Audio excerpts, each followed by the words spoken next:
Buenas noches, mi nombre es Lady Rodríguez. Estamos con Gabriel, profesor de matemáticas, uno de los creadores del fomento de la calidad educativa. Está aquí para explicarnos la importancia de esta misma. ¿Cómo estás, Gabriel? Bien, gracias a Dios. Qué bueno. Cuéntanos, Gabriel, ¿qué es el fomento de la calidad educativa? Bueno, Fase Colombia, Fomento a la Calidad Educativa, en ciencia cierta es una estrategia que se toma primordialmente por la problemática que se viene presentando ya hace más de 30 décadas en nuestro país. La calidad educativa en nuestro país tiene unos índices bajos de acuerdo a lo que son las pruebas PISA y las pruebas Saber a nivel nacional y las pruebas ICFES, que arroja que nuestro país pues está, incluso hubo una prueba internacional que dice que estamos ubicados en el tercer lugar, en el tercer peor lugar en cuanto a educación se refiere. Entonces, tomando en vista esta parte, pues se ha desarrollado una estrategia de crear lo que es FACE Colombia, o sea, Fase Colombia, que es Fomento a la Calidad Educativa en Colombia. Utilizando herramientas como cuáles, como el modelo educativo del constructivismo, como lo que es la herramienta de lo que es neuroeducación, neurociencia y neurodidáctica, y lo que es la educación experiencial. ¿A qué nos conlleva esto? Que nos indica que los seres humanos somos diferentes los unos de los otros y aprendemos de maneras diferentes. Entonces, estamos buscando una estrategia de cómo hacer que se hable el mismo idioma, tanto en el colegio, en la casa, como en la parte social, para hacer que el conocimiento llegue con óptima calidad a nuestros estudiantes. Qué bueno. ¿Cuál es el objetivo de fomentar la calidad educativa?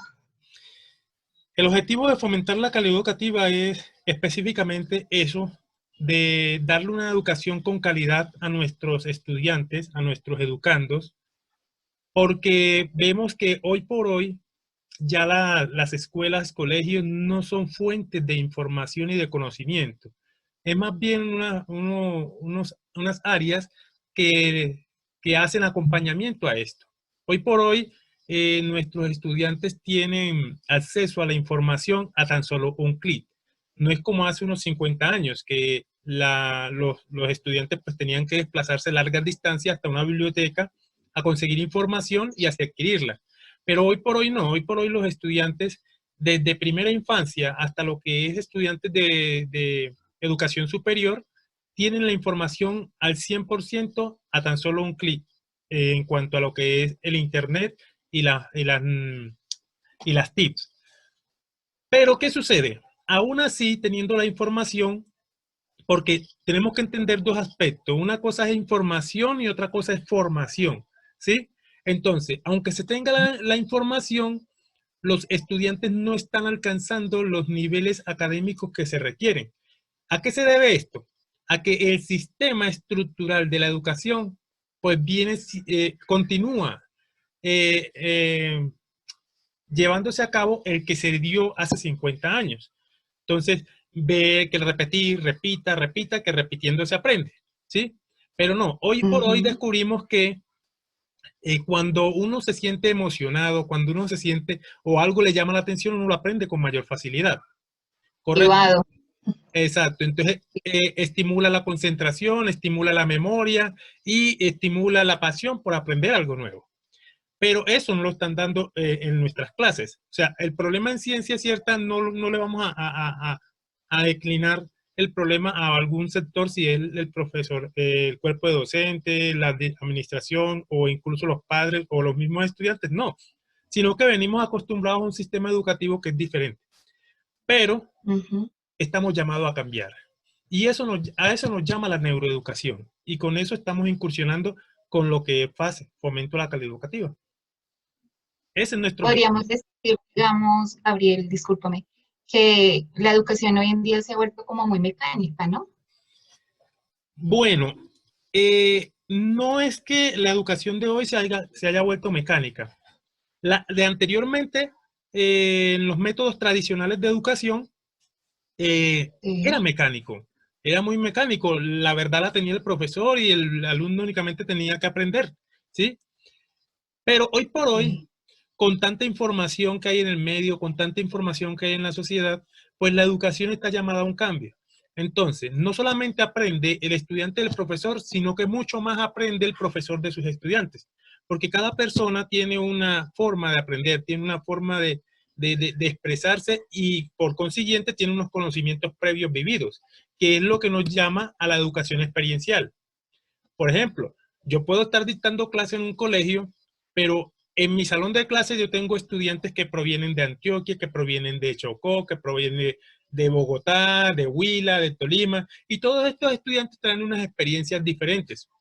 Y esas experiencias diferentes son las que yo como docente debo utilizar para hacer que pues, mis estudiantes aprendan desde sus experiencias ya vividas y aplicar lo nuevo que yo les voy a enseñar a su proyecto de vida personal.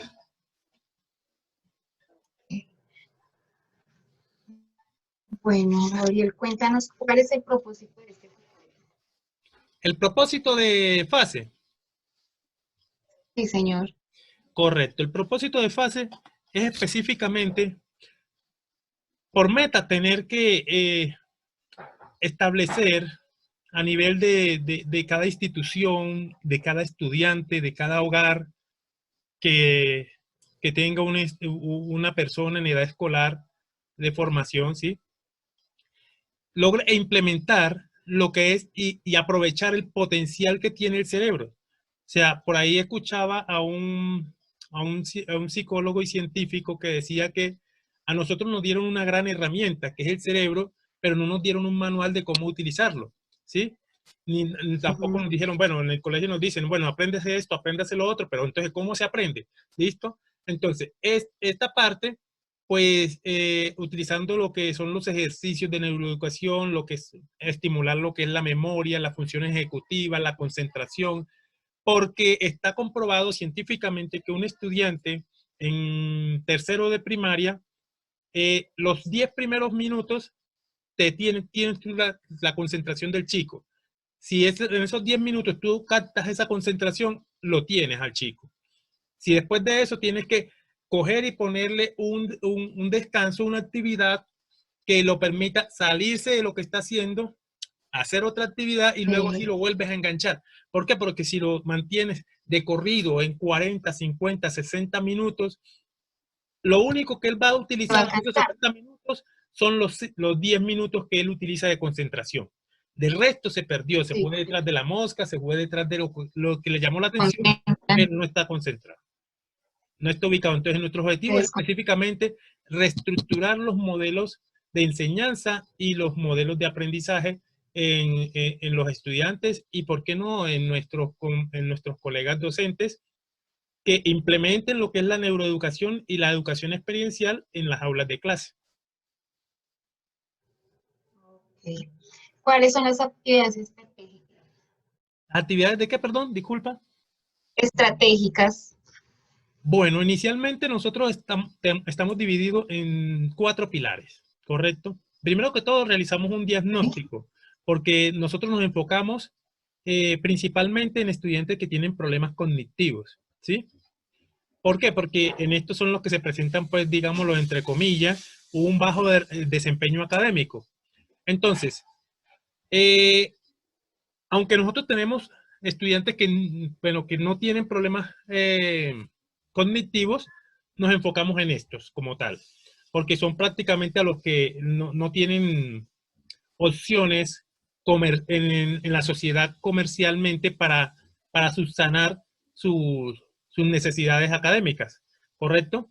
Entonces, en ese orden de ideas, nuestras actividades se dividen en 4. La primera fase, que es un diagnóstico que se le aplica al estudiante, a todo estudiante, incluso a todo docente, tanto en la parte académica como en la parte disciplinaria, ¿correcto? El diagnóstico, que sería la primera fase. Luego viene la segunda fase, que es donde se inscribe o se ingresa al estudiante a lo que es el gimnasio cerebral. O sea, el gimnasio cerebral donde se le hacen actividades para que él aprenda a concentrarse, para que aprenda a memorizar, para que adopte dentro de su habitual día a día un hábito adecuado de estudio, ¿sí? que conlleva manejos de tiempo, concentración, enfoque y toda esta parte, funciones ejecutivas e incluso ejercicios de concentración. Luego viene la otra etapa, que es ya entrar en materia, porque después de que se hace el diagnóstico y el gimnasio cerebral, se detecta en dónde en ciencia cierta el estudiante está teniendo el génesis de su falencia académica. ¿A qué me explico? Por ejemplo, digamos que un estudiante tiene problemas, en octavo, tiene problemas de matemáticas, ¿sí? Sucede que Sí, todos los periodos pierde matemáticas, pero ha venido pasando matemáticas, como vulgarmente se dice, arrastrado. Pero en el momento en que se le hace el bastante. diagnóstico y se le hace el gimnasio cerebral, se descubre que el problema en sí no es la matemática, sino que el joven no está viendo bien o no sabe leer bien. Entonces, como no lee bien, no comprende lo que lee y en ese orden de ideas no interpreta bien las operaciones matemáticas. Entonces, ¿qué hay que También la hacer? falta de concentración puede Exacto. influir. O una falta de concentración, Gente, sí, hay o gente que tenga problemas auditivos. clase. Exacto. Entonces, todo esto, todo este análisis nos lo arroja la prueba de diagnóstico y el gimnasio cerebral. Entonces, cuando descubrimos el génesis del problema, ese es el problema que se ataca. A mí en lo particular me buscan mucho para que yo dé asesorías matemáticas y clases de matemáticas. Cuando un estudiante de primaria y secundaria, yo le digo al padre, bueno, usted tiene dos opciones. Yo le voy a poner las dos opciones porque hay que ser realista. Si usted quiere que yo le enseñe a su hijo álgebra, normalmente yo le cobro 18,000 pesos por hora como mínimo, ¿sí? Sí, Lo que le voy a enseñar yo, él lo puede conseguir en tan solo media hora en el YouTube. Hoy por hoy todos los temas de matemáticas se encuentran en YouTube, tutoriales por doquier, ¿sí? Lo que yo sí puedo hacer, padre o madre de familia, el que me consulte, es hacerle un diagnóstico a su hijo para detectar exactamente por qué viene teniendo problemas en la materia que me están consultando. Y es lo que yo le manifiesto a ellos. O sea, le cuesta lo mismo y usted va a tener el enfoque exactamente de cuál es el problema del chico como tal. de cuál es el problema, claro. Exacto. Entonces, esa sería nuestra tercera etapa. La cuarta etapa, que ya es el cierre del proceso, es específicamente, como en Colombia nosotros manejamos dos presentaciones de pruebas IFES y manejamos un periodo de Sí, pruebas saber. Entonces, nosotros lo que hacemos es hacerle un seguimiento al chico en el establecimiento educativo donde él se encuentra para saber cómo llega el chico ante fase y cómo lo entregamos ante la institución, ¿sí? Necesariamente, si el chico ingresa a fase, debe reflejarse el rendimiento, la mejora del rendimiento académico en la institución como tal. Esas son nuestras actividades pilares. sí. Ok. Gabriel, cuéntanos qué elementos pueden afectar el fomento de la calidad educativa. Bueno, el tema de la calidad educativa es un tema bastante amplio, ¿sí? Porque abarca Ok. desde ambientes escolares, abarca desde la infraestructura institucional, el mismo PEI, las políticas públicas, eh, la formación, autoformación y capacitación de docentes, e inclusive las mismas poblaciones. Bueno, vamos a empezar por tratar de redondear todo esto. O sea, un chico que estudia en una escuela que su piso es de tierra, que el techo cae goteras y, y pues él no tiene la suficiente ventilación, la suficiente iluminación, pues este chico no va a rendir igual, ¿sí? Hablando de eso en cuanto a infraestructura, si no tiene espacios, no tiene espacios donde ellos puedan recrearse, ellos no van a rendir igual, ¿sí? Los chicos no van a rendir igual. Pero también se ve del otro lado, puede estar muy buena las instalaciones, por ejemplo aquí en Bogotá tenemos que hay muy buenas Mudanza. instalaciones, pero si el cuerpo docente no está previamente capacitado para suministrarle el conocimiento o compartir conocimiento con los estudiantes de forma adecuada, pues también esto va a afectar la calidad educativa porque se va a ver reflejado en los resultados que arrojan las pruebas saber y las pruebas IFES, ¿sí? Aparte de eso, también viene la comunidad, o sea, la comunidad donde se maneja. Por ejemplo, hablemos de comunidades como Ciudad Bolívar, en Bogotá, o hablemos como comunidades de la Comuna 13 en Medellín, o hablamos de municipios que tienen difícil acceso, digamos, a la tecnología. Ese tipo de situaciones también hacen que afectan la calidad educativa de nuestros chicos. Entonces, ¿qué sucede con esto? En ese orden de ideas, por eso le decía que el tema de calidad educativa es amplio, muy amplio. Pero si nos enfocamos, por ejemplo, un hogar, un niño que está en un hogar donde hay violencia intrafamiliar, que no hay buena alimentación, o sea, sufre de desnutrición, entonces este tampoco va a rendir de la misma manera. Pero ¿qué sucede? Nosotros como docentes estamos llamados a hacerle un escaneo a nuestra clase en global y a cada uno de nuestros estudiantes por individual. De esa manera, ¿qué conlleva a que un director de grupo o profesor de área conozca exactamente por qué situación está pasando cada uno de sus estudiantes? Eso conlleva, exacto, eso conlleva que de nuestra profesión podemos ir inyectando un poquito y ir gestionando un poquito para mejorar los índices de calidad educativa. Aunque en los últimos 3 años se ha venido mejorando la calidad educativa, o sea, periódicamente, pero todavía no estamos en la cúspide donde se diga que no, que ya contamos con un índice de calidad educativa elevado. No, todavía no. Elevado. Ok, Gabriel, cuéntame de dónde surgió esta idea de fomentar la calidad esta idea en educativa. Ciencia Cierta nació exactamente en el año 2008. En el 2008. Bueno, en Ciencia Cierta nació en el 2002, pero en el 2002 era Juventud, Virtud y Talento, Digital se llamaba, ¿sí?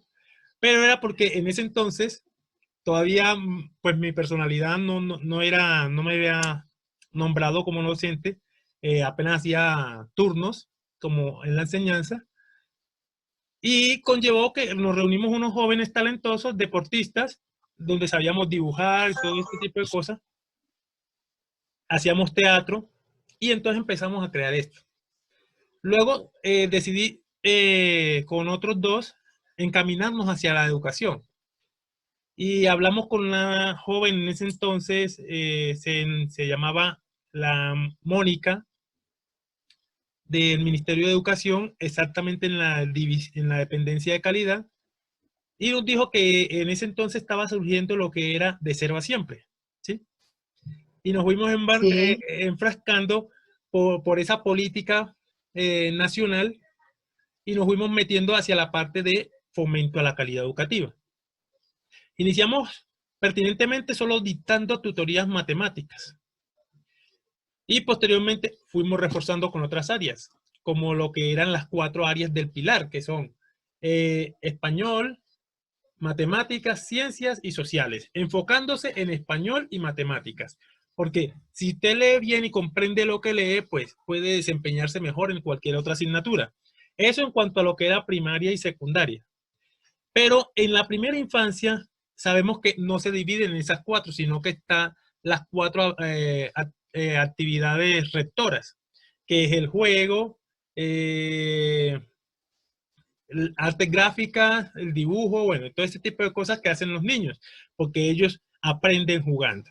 Entonces, desde ese punto de vista creció y nació esto. Luego me hice a lo que eran las juntas de padres de familia, donde ya los padres de familia empezaron a conocer el servicio, nos llamaban y dictábamos las clases, reuníamos grupos, porque el servicio de manera individual le salía muy costoso a comunidades, por ejemplo, Soledad, Malambo, le salía costoso de manera individual. Entonces creamos la estrategia de formar grupos de 20.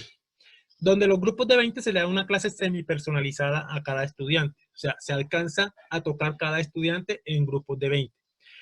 A diferencia de un colegio que tiene un grupo de 30, o sea, 35 estudiantes en un solo salón, entonces, por mucho que se esfuerce nuestro docente, no va a alcanzar a tocar diariamente a cada uno de los chicos. Entonces, nosotros manejamos la Mucho más política de... complicado. Exacto, nosotros manejamos la Que política esto como... suele pasar más que todo, discúlpame, esto suele pasar más que todo en los colegios públicos, ¿no? Donde hay Exactamente. esa cantidad de En, estudiantes por en- salón. en los colegios públicos hay hacinamiento de estudiantes. En los colegios públicos Sí, se maneja el señor. hacinamiento de estudiantes, pero hay que garantizar la cobertura, Ujú. porque no se pueden quedar nuestros muchachos sin estudiar. Entonces, Sí, así surge estudio, lo que claro, es, peor. así surge lo que es FASE. FASE ya incluso tiene su logo, tiene mapa, tiene, sí, todo eso. No está registrado por pues, todavía, pero ahí vamos, gracias a Dios, y Van ya bastante paso a tiempo paso. por eso. Y cuéntame, Gabriel, ¿eres tú y quién más? ¿Grupo de cuántos quien fomentó este proyecto? Cuando inicié, bueno, cuando se inició solo, o sea, por lo que simplemente reuní los padres de familia que requerían de mis servicios y empecé a Sí, dictar las clases de matemáticas yo solo, porque mi fuerte es la matemática. Pero entonces, en vista sí, de que no solamente surgieron estudiantes de matemáticas, sino también de inglés, de español, comprensión lectora, eh, sociales y ciencia, entonces me fui haciendo a personas que también tenían sí, este mismo objetivo, buscando colegas. esta misma visión, y conformamos un grupo que ya dictábamos todas las materias, ¿sí? Entonces al padre de Ay, familia en qué ese chévere. entonces nosotros le cobrábamos a la hora a 1.000 pesos, 1.000 pesitos la hora a cada, Mm, a cada estudiante. Individualmente le salía 5.000 pesos la hora a cada estudiante. Entonces, los padres de familia pues se conformaban los grupos y cada uno pagaba una mensualidad de 30.000 pesos, ¿sí? Que era la mensualidad y al chico se le dictaban 30 horas, ¿sí? Entonces, él decía, no, que mi niño debe matemáticas. Entonces, yo quiero una mensualidad para matemáticas. Entonces, ellos pagaban 30.000 horas y yo le dictaba 30 horas de clase en el mes a ese niño. Y así claro, a mí. surgió la idea de FASE y así se formó el grupo.